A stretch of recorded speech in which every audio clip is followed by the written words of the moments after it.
I'm writing to preserve history. That's a way of putting it. People generally, and Jamaicans specifically, tend to have very short memories. Mhm.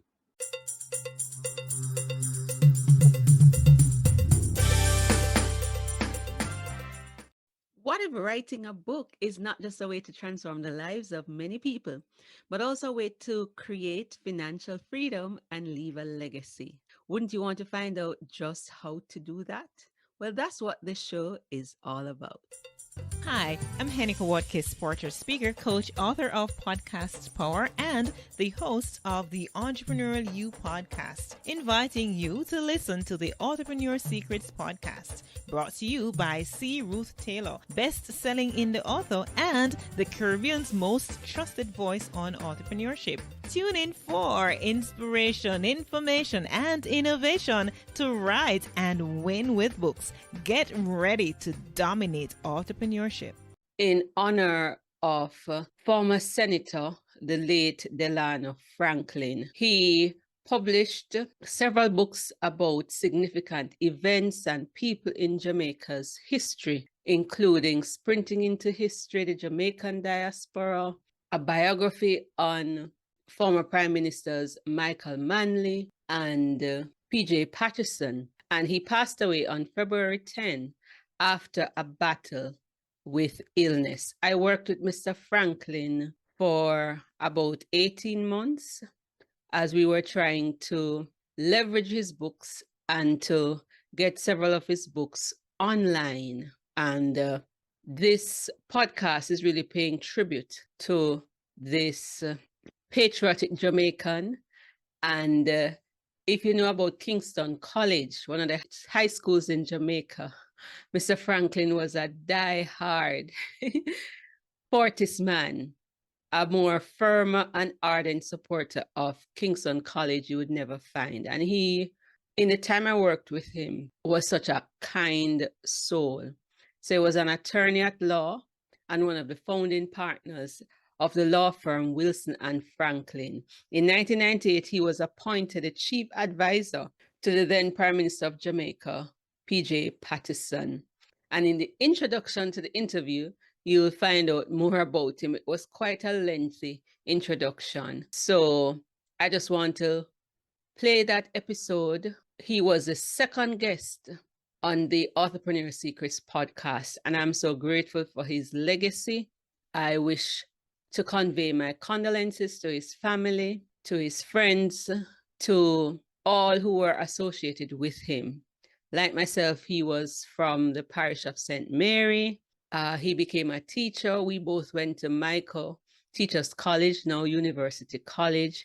And like myself, he has authored several books. And so this episode is dedicated to him. And I trust you will learn something that will inspire you on your own author journey.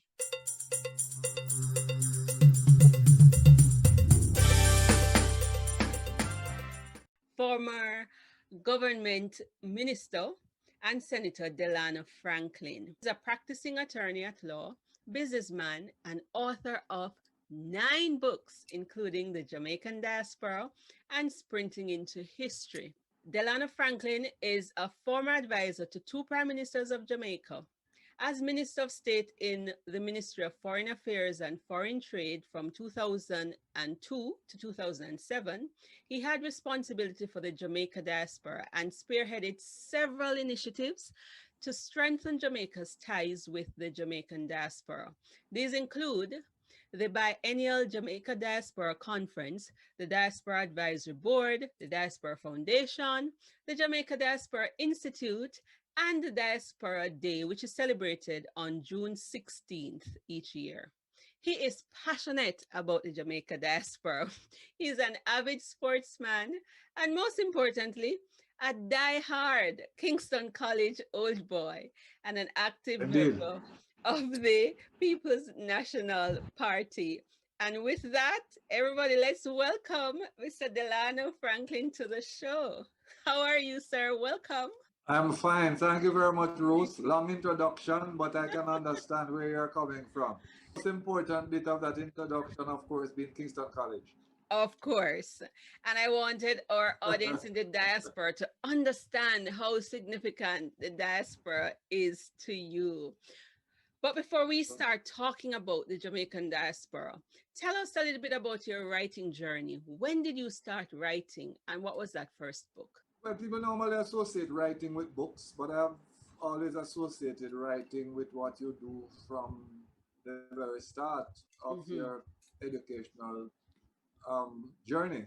And from primary school right through to high school, I was one of those persons who believed that it was important to research, to know where you're coming from, to understand the country in which you live, yes, to understand the people of whom you're a part, and to understand how you will be able to navigate the journeys of life, recognizing that Jamaica is not an island unto itself. So that in and by itself influenced me being excited by historical material, being excited by current material.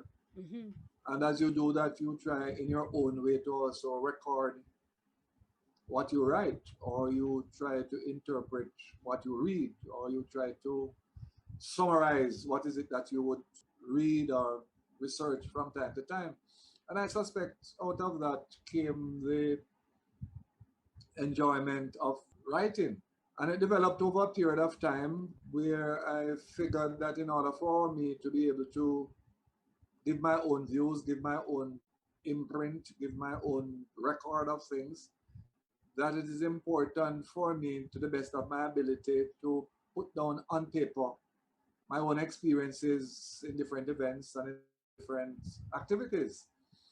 And it was out of that the book of which you speak and the other books came. So in essence, you are writing to preserve history.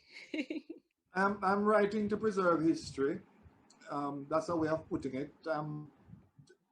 People generally, and Jamaicans specifically, tend to have very short memories.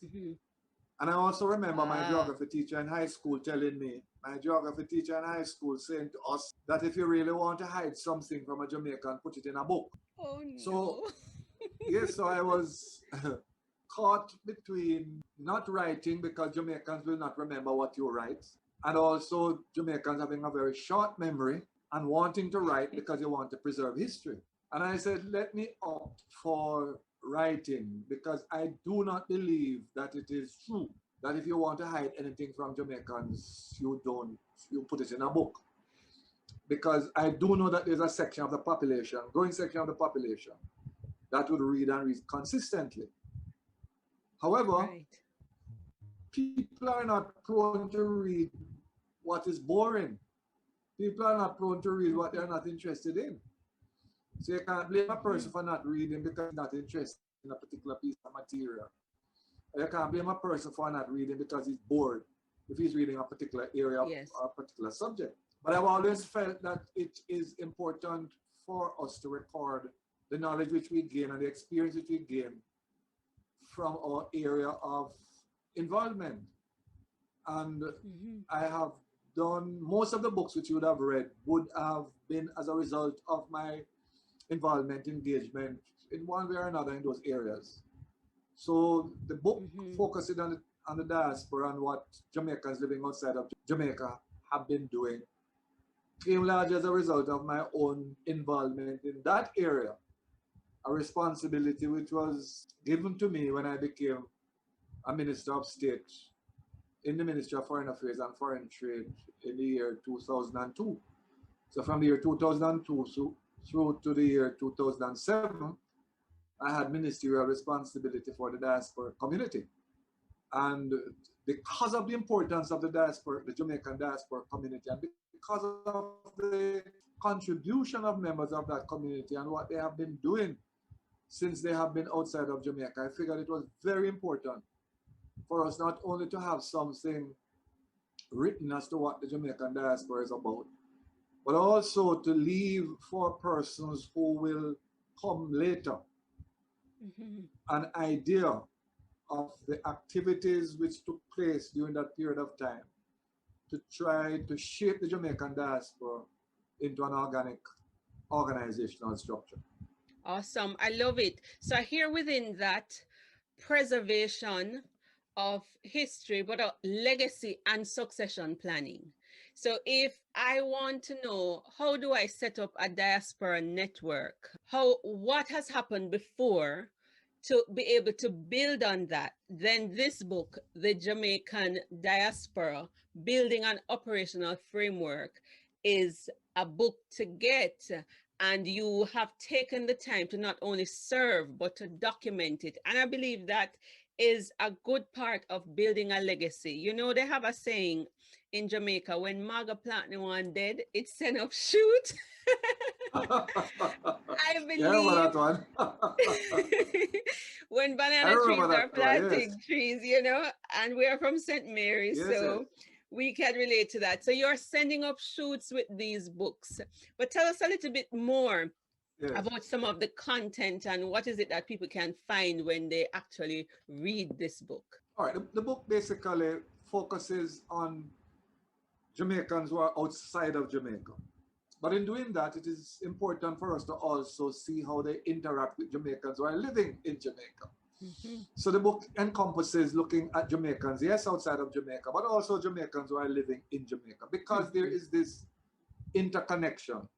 Right. The interconnection is driven by alumni associations, for example, assisting schools here in Jamaica, by alumni associations outside of Jamaica. It is work in the area of health. It is work in the area of community development. It is work in the area of finances. The remittances sent home by Jamaicans living outside of Jamaica has contributed significantly to holding this country together, to feeding many families, to keeping many persons in schools, to helping many with their hospital bills.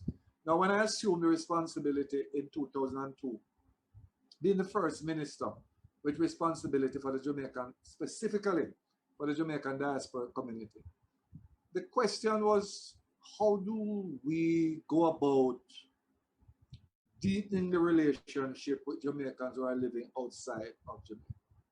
How do we bring about the conversation that we would like? How do we bring about the discussion that we would like? How do we get an idea of what Jamaicans living outside of Jamaica, what do they do in order to be able to contribute to Jamaica? What do we do to find out where Jamaicans are positioned in the Jamaican diaspora community? Because there are some Jamaicans who have been appointed to some very influential positions outside of Jamaica. What do we do in terms of second generation and third generation Jamaicans? Do they see Jamaica the very same way first generation see Jamaica? All of these things, the cross-cultural activities that take place, the cross-sport fertilization that takes place, all of these things are important. And the issue was, where do we start? And I figured at the time, along with those other persons who were there in the ministry, that we need to start by just having a basic, frank, open, candid conversation. So we invited quite a number of Jamaicans living abroad to Jamaica, people who were influencers in their respective field. And they came and we had a good chat at the University of the West Indies. And they said to us, listen, firstly, we don't want you down here in Jamaicans to be making policies on our behalf without involving us in the conversation. Secondly, I don't want you people down there to be only knocking at our doors when you figure you have a crisis down there and need money. When hurricane has affected the country, when we have a storm and it affected the country, you come knocking. No, we don't want you only to be coming. We want you to have a friend before you seek a friend. In effect, that is what they were saying. Thirdly, they were also saying we have been having significant heartbreak in trying to make contribution to Jamaica, whether by way of a hospital or by way of a school or we just have a lot of problems. We have problems with customs, we have problems with people who look about passport, we have problems with people who look about birth certificate, we have problems with, we have a trust factor also. We employ you lawyers, some of you lawyers down there, I don't know, run away with people, money, only give us a 6 or a 9. We have problems with engineers down there. We have problems with carpenters down there. In our own family, sometimes they would say to us, we put family in charge of building out a particular property. We send them money and when we come, we just see a shell. So the distrust was very, very deep. The question was, how do we bring all of these things together? And out of that conversation which we had, we said, okay, what we will do is have a big, broad conference every 2 years. The book that you have there record the first 2 conferences. It record the planning of the conference. It record the invitation sent out to Jamaicans living outside of Jamaica. It record the discussions that took place in the conference. It record the decisions that took place in the conference. In other words, what we were trying to do was to build out an operational framework, hence the title of the book. It covers, during that period of time, literally every area of Jamaica's development and also diasporic development. So it looked at crime and what we are faced with in that particular area. It looked at the voting rights of Jamaicans and whether or not people living in the Jamaican diaspora community should be given the right to vote. It looked at trade between Jamaica and other countries and the Jamaican diaspora. It looked at economic contribution to Jamaica, specifically by way of remittances. It looked at our educational services and what is it that we're offering. Look at our health care facilities and what we're offering. Look at our community development. So the book covers a wide area of activities. But what is important is that it is Jamaicans who are telling their stories in the book. So it is not just a book where Delano Franklyn would have sat down and just write based on research about the Jamaican diaspora, about Jamaicans in Jamaica. It involved every person who participated in that conference, drawn from everywhere where you find a Jamaican living, to give his or her view of how they view this particular development. And it also included the resolutions which were passed and adopted at those conferences, because the resolutions now became decisions of the conference. And it looked at the implementation of those decisions in between conferences. And it also points the Jamaican diaspora community in their interaction with Jamaicans living at home in a particular direction of development. And finally, it also looked, albeit very briefly, but importantly, as to how other diaspora have developed over the years and what is it that they have done that Jamaicans can emulate in order to strengthen this relationship. Hence that 400+ page book that you have in your hands. Yes, Madam Ruth Taylor. yes, sir. It is a weighty book, but it's good. I like the fact that it captures our voices and our concerns, not just the author's concern. And even though it is 400 pages, I have read it. And I believe the discussion needs to continue. So how would you recommend people use this book? And then I'm going to get to that part, which is what this show is about. How are you leveraging that book? So let's deal with the first question. Just give us maybe 3 recommendations. How can persons use this book? First of all, persons can use the book to understand what it means to be a Jamaican living outside of Jamaica. Secondly, the book can be used to get an understanding of what persons living outside of Jamaica are doing in relation to the development of the homeland Jamaica. Yes. And thirdly, and most importantly, persons can read the book to get an idea of what are some of the challenges faced by Jamaicans living in Jamaica, as well as challenges faced by persons living in the Jamaican diaspora. Okay. Of course, there are many other things to learn from the book, but in a nutshell, that is what you're talking about. It also gives, to sign off on this, there are persons who hear the term diaspora and wonder, what the hell does that mean? That word, what it means. True. The book helps to explain the origin of the word, what it describes, yes, and how it is important to persons who are living outside of their homeland. Prior to hearing about diaspora, you just hear about Jamaicans living outside of Jamaica. There are persons who might wonder about the word diaspora. But in effect, it refers to people who live outside of their homeland territory. Mm-hmm. And once you have a coming together of those persons in whatever shape and form, you are referred to as a diasporic community. The book looks at Jamaica's diasporic community, wherever they may be found.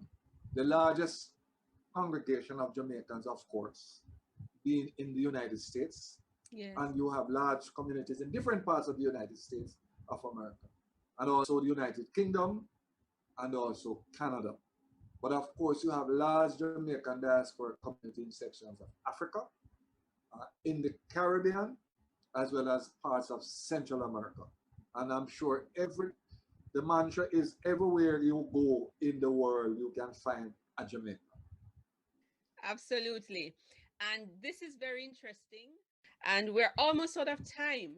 The reality is that many persons are not reading as they should. And this show is about leveraging the book. What can we do to get the information that is in the book to others?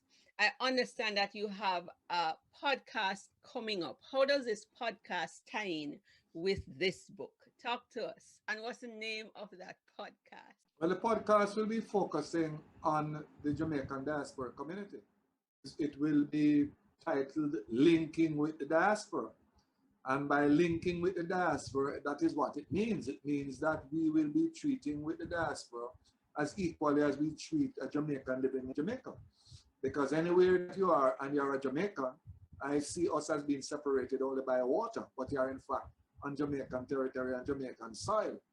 So the podcast is aimed at increasing the dialogue, increasing the discussion, allowing for opportunities, allowing for the opportunity of Jamaicans living outside of Jamaica to interact with myself, to speak about their life, to speak about their development, to speak about life in Jamaica, to speak about our life here and what we are doing, and to see how best we can continuously position those Jamaicans who are living outside of Jamaica within the life and the belly of the homeland Jamaica. I love it. I love it.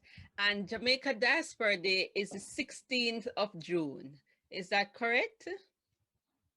Yes, one of the decisions that was taken at that first conference was for us to identify a day which would be dedicated to Jamaicans living outside of Jamaica. And the reason why it was agreed that the 16th of June would be an appropriate day was that that was the day of the start of the first conference that was held. And yes, and it was agreed by acclamation and agreed to by the government of Jamaica by a proclamation by way of the Governor General that every year from there on, the 16th of June would be regarded as Jamaican Diaspora Day. And it is on that day, the 16th of June, 2021, when we'll be launching the podcast of which I speak. And every week thereafter, we will be interacting with Jamaicans who are living outside of Jamaica so that they, along with us, can continue to advance the country of our birth, whether by being born there or being a citizen in other way of that country. How can we advance this small developing country which continuously punch above its weight and is now a big country in the eyes of many in the world? Wonderful. I just want to thank you for the work that you've done. I know this is not the only book, but I believe that the work you are doing, you are being a legacy builder, and it's part of succession planning and to ensure that the key events in our nation will live on and that the next generation will have, and generations to come, something to build on. And so if listeners, you want to continue the dialogue, find out more about the Jamaica diaspora and how you can get involved, then we want you to tune into that upcoming podcast as of June 16th. And on the show, we will tell you more information about it. So, Mr. Franklyn, how can we get in touch with you? If persons want to know more and find your book and all about you, or even your services as an attorney, how can we get in touch with you? I was wondering when you were going to come to that. My person's dropping me an email, very easy. It's Delano Franklyn with a Y @gmail.com. And you have a website, right? Your Oh yes, website there's a is website. Here's a website, wilsonfranklin.com. right. I think Easy. that is going to be an easy way. And again, thank you for the wonderful work you're doing. And we look forward to your upcoming podcast. Thank you very much, Madam Ruth Taylor. It was a pleasure being on your program. All You're the most best. welcome. Thank you. Bye-bye. I trust that you found that episode helpful and that you will continue to support his legacy, because at least in Jamaica, you can continue profiting from your books up to 95 years after your death. So his family can continue benefiting from the sales of the books, and the books can continue to impact others even in his passing. He has produced quite a number of books that have preserved the cultural heritage of Jamaica, and they are evergreen books. And I am happy to have met him and worked with him, and may his soul rest in peace. Ta for now, until next time.